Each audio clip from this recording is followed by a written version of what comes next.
Friends, उम्मीद करते हैं कि आप लोग स्वस्थ और अच्छे होंगे तथा पढ़ाई के प्रति दृढ़ निश्चय से आप लोग काम कर रहे होंगे। इंग्लिश लिटरेचर में जो पहली कविता है और इंटरमीडिएट के कोर्स में भी है, एग्जाम में भी बहुत आती है और ये बहुत ही ब्यूटीफुल कविता है, बहुत ही ब्यूटीफुल पोम है, character of a happy life. आज हम लोग character of a happy life पढ़ेंगे। उसका मैं आपको परीक्षा के लिए कौन से उसके उपयोगी चीज हैं ये भी बताएंगे। और सबसे बड़ी बात यह है कि ये कविता बहुत ही एस्थेटिक कविता है। इस कविता को जब आप पढ़ोगे तो देखोगे कि किसमें कविता में क्या ब्यूटी होती है और भारतीय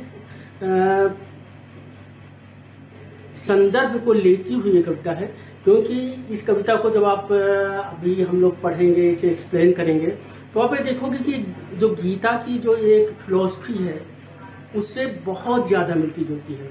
यानी इस कविता में ये बताया गया है कि एक जो हैप्पी पर्सन होता है, एक जो व्यक्ति होता है जो आंतरिक और बाह्य रूप से खुश होता है, उसके कैरेक्टर्स क्या हैं, उसके कौन कौन से लक्षण हैं कि वो एक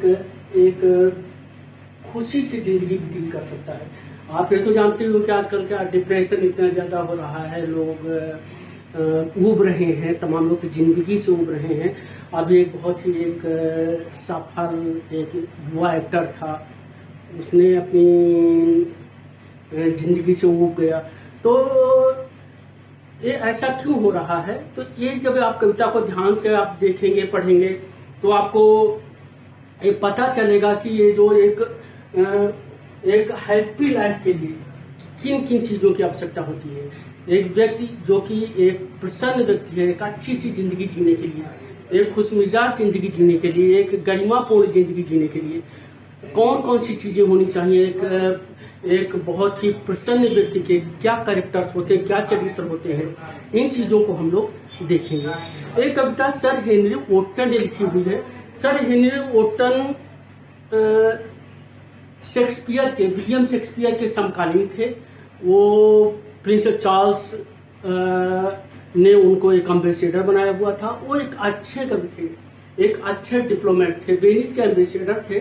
और एम्बेसडर की उन्होंने डिफिनीशन दी है, बहुत ही अच्छी सी डिफिनीशन है। आजकल वो प्रोवर्ब हो गई है कि एक एम्बेसडर वो ऑनेस्ट पर्सन होता है जो अपने देश के लिए दूसरे देश में झूठ बोलता है। अब ये भी एक पैराडॉक्स है, बहुत ही ब्यूटीफुल पैराडॉक्स है कि एम्बेसडर जो राजदूत है वो ऑनेस्ट है, but he tells a lie for the sake of his own country. तो एक जो पैराडॉक्सिकल डेफिनेशन है एक एम्बेसडर की, दुनिया में बहुत फेमस है, एक बहुत ही कोटेड चीज है। और ये भी सर हेनरी वोटन का ही एक कोट है। सर हेनरी वोटन ने की बहुत सारी एक कविता जो आजकल वही character of a happy life बहुत ज्यादा प्रसिद्ध है, बहुत ही आप्ट कोटेड कविता है। और कुछ और इन्होंने कविताएं लिखी हुई हैं। इनका जन्म 1568 में हुआ था। विलियम शेक्सपियर 1564 में पैदा हुए थे, 1616 में उनका निधन हो गया था। ये 1568 में पैदा हुए थे और 1639 में इनका देहावसान हुआ। यानी इनको काफी लंबी सी जिंदगी मिली थी यदि हम शेक्सपियर से तुलना करें। और इनकी जो कविताएं हैं वे भी बहुत ज्यादा डिडैक्टिक भी हैं। कम से कम ये कविता बहुत ही डिडैक्टिक है। डिडैक्टिक यानी जो बहुत ही शिक्षा दे, बहुत ही शिक्षाप्रद कविता है। तो इस कविता में जो राइम है बहुत ही इजी फ्लोइंग राइम है, क्वार्ट्रेंस हैं, 4-4 लाइनों के स्टैंजाज हैं और वे स्टैंजाज बहुत ही स्मूथ है, पढ़ने में बहुत ही अच्छे से लगते हैं। तो इसमें लास्ट में एक स्टैंजा है, lord of himself though not of lands, lord of himself though not of lands and having nothing he had all. ये एग्जाम में बहुत आता है, बहुत ही ज्यादा आता है। और कम से come and having nothing he had all, ये लाइन तो बहुत ज्यादा आती है।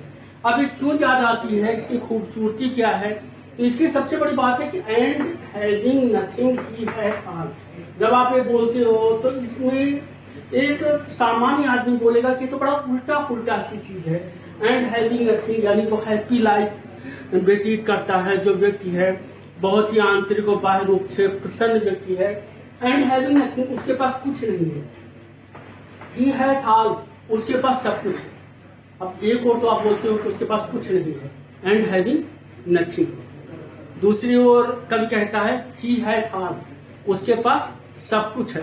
तो ये एक, जैसे कबीरदास जी उल्टवासी लिखते थे ना, तो लगता है कि कोई बड़ा उल्टा पुल्टा बयान है कि उसके पास कुछ नहीं है, उसके पास सब कुछ है। लेकिन ये सार्थक है, ये नॉनसेंस नहीं है, ये सार्थक है। एंड हैविंग नथिंग, मान लीजिए सारी दुनिया की संपत्ति आपके पास है, लेकिन आप सही ढंग से सो नहीं पाते हैं। सोने के लिए आपको डॉक्टर का प्रिस्क्रिप्शन लेना पड़ता है, नींद की गोलियां लेनी पड़ती, नींद नहीं आती है। तो उस चीज का क्या मतलब है? आपके पास सब कुछ है, आप आंतरिक रूप से खुश नहीं है, आप संतुष्ट नहीं है। और एक बोला जाता है कि जब अलेक्जेंडर भारत आया और एक सन्यासी से मिला और उसने उनसे बोला कि आपको क्या चाहिए। वो धूप में लेटा हुआ था, तो उसने कहा थोड़ा हट जाओ, मुझे धूप आने दो। यानी कि वो अलेक्जेंडर या सिकंदर बहुत आश्चर्यचकित है, इसके पास तो कुछ नहीं है, इतना खुश क्यों है? मेरे पास तो सब कुछ है, तब भी मैं सारी दुनिया को जीतना चाहता हूँ, मेरा इतना एम्बिशन है, मैं इतना परेशान हूँ, मैं इतनी मार काट कर रहा हूँ, मैं रात को सो नहीं पाता हूँ। चीजें होती हैं कि जब आप संतुष्ट होते हैं, आंतरिक रूप से खुश होते हैं, आप क्रिएटिव होते हैं, आप सृजनात्मक होते हैं, तो आपके पास कुछ भी नहीं होता है, लेकिन तब भी आपके पास सब कुछ होता है। क्योंकि इससे पहले चीज है लॉर्ड ऑफ हिमसेल्फ। देखिए, दुनिया को जीतना आसान है, लेकिन अपने को जीतना काफी मुश्किल है, क्योंकि लॉर्ड ऑफ हिमसेल्फ होना बहुत मुश्किल है। लॉर्ड ऑफ वर्ड हुआ जा सकता है, लेकिन लॉर्ड ऑफ हिमसेल्फ यानी खुद का लॉर्ड होना, अपने को विजिट करना, अपने को जीतना, वो सबसे मुश्किल चीज होती है। और जो व्यक्ति लॉर्ड ऑफ हिमसेल्फ होता है, जिसने अपने को खुद को जीता हुआ होता है। दो लॉर्ड ऑफ लैंड्स, जमीन, प्रॉपर्टी, तो वो हैप्पी पर्सन है, वो लॉर्ड ऑफ लैंड्स नहीं है। उसके पास दुनिया की ये जो एक भौतिक संपदा होती है, इतनी ज्यादा नहीं है, लेकिन उसके अंदर कॉन्फिडेंस है, लॉर्ड ऑफ हिमसेल्फ। विवेकानंद बोला करते थे कि यदि आपके अंदर आत्मविश्वास नहीं है, आप नास्तिक हो, एस्थेटिक हो, क्योंकि एथिस्ट हो, एस्थेटिक नहीं, एथिस्ट हो। क्योंकि वो बोलते थे कि आज का जमाना वो है कि यदि आप अपने अंदर विश्वास करते हो, आपके अंदर आत्मविश्वास है, तो ही आप वास्तविक रूप से धार्मिक हो। और वैसे भी भारत में बोला जाता है कि जो व्यक्ति होता है, जो आत्मा होती है, वो मैनिफेस्टेशन ऑफ गॉड होती है।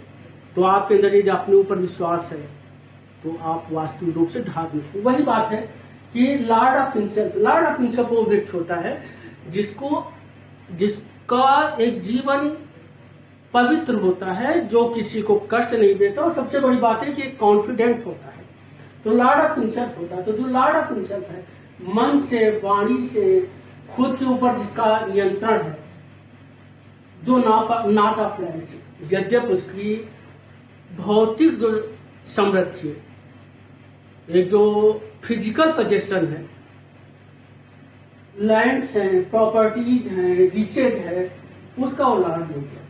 लेकिन यदि आप अपने खुद के लॉर्ड हो, तो ये सारी चीजें छोटी हो जाती हैं। एंड हैविंग नथिंग, उसके पास कुछ नहीं है। ही है था, उसके पास सब कुछ है। तो अर्थ तो क्लियर हो जाता है कि यदि आपके पास भौतिक संपदा नहीं है, लेकिन आपके अंदर आत्मविश्वास है, आप के अंदर कॉन्फिडेंस है, आपकी जिंदगी खुशियों से भरी हुई है, तो आपके पास सब कुछ है। तो इस तरह का जो फिगर ऑफ स्पीच है, फिगर ऑफ स्पीच भी परीक्षा में आती है और वो भी बहुत ही महत्वपूर्ण है। तो इस तरह की जो फिगर ऑफ स्पीच है, वो ऑक्सीमोरन कहलाती है। ऑक्सीमोरन यानी जहां पर लगे कि दो अपोजिट चीजें एक साथ है, having nothing, have all, Lord of himself, not of lands. तो जहां पर दो अपोजिट चीजें होंगी, तो लेकिन वे निरर्थक न हो, वे सार्थक हो, तो उसे बोलते हैं ऑक्सीमोरन। तो एक बहुत ही ब्यूटीफुल ऑक्सीमोरन है, परीक्षा में बहुत ही ज्यादा आता है और बहुत ही आप्ट कोटेड है। आप कहीं भी लेक्चर दे रहे हो, कुछ भी बता रहे हो, तो वहां से कोट कर सकते हो कि Lord of himself though not of lands and having nothing he had heart. तो ये जो डिडक्टिव पोएम है, ये बिल्कुल जब ये शुरुआत होती, जो पहला स्टेंजा है वो जो पोएट है हेनरी वोटन साहब हैं, वे एक क्वेश्चन से चालू करते हैं, एक प्रश्न पूछते हैं, और प्रश्न है how happy is he born are taught that served not another's will. यानी जो कोई इंसान है, कोई व्यक्ति है जो पैदा हुआ है, जो इस धरती पर आया है, इस प्लेनेट पर आया है, ये जो अपना ब्लू अर्थ है, नीला उपग्रह है, इस पर आया है, तो वो कितना हैप्पी है, वो हैप्पी है अनहैप्पी है, जिसे ये बात सिखाई गई है।